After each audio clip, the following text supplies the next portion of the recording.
Merry Christmas in advance, Happy New Year as well.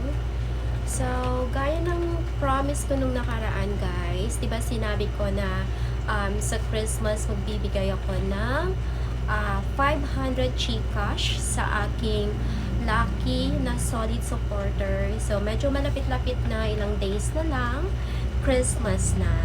So, eto na nga guys, i-announce ko na siya. Alam kong aware na silang dalawa, na sila yung nanalo. I mean, na sila yung makakatanggap ng 500 Gcash each. Kasi message ko na sila nung nakaraan para sa confirmation ng Gcash number kung the same pa rin. Pero eto na nga, para at least malaman nyo kung sino sila, kung sino yung aking solid and lucky supporter na makakakuha ng pang Noche Buena guys.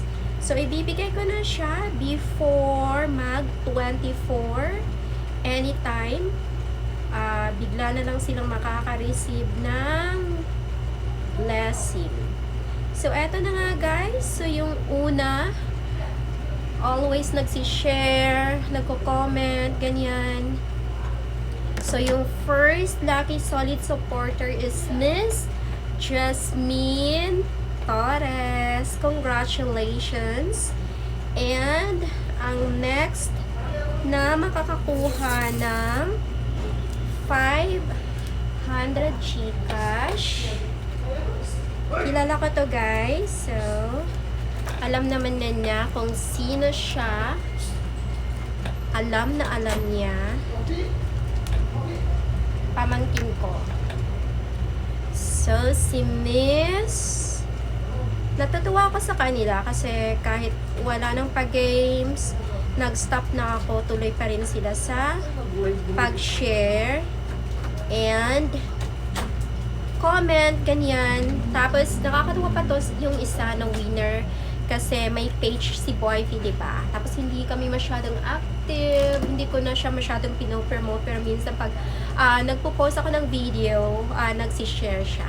So, eto na nga yung aking second lucky solid supporter, si Miss Maris Lacsinto. So, congratulations sa inyong dalawa and patuloy lang sa inyong suporta.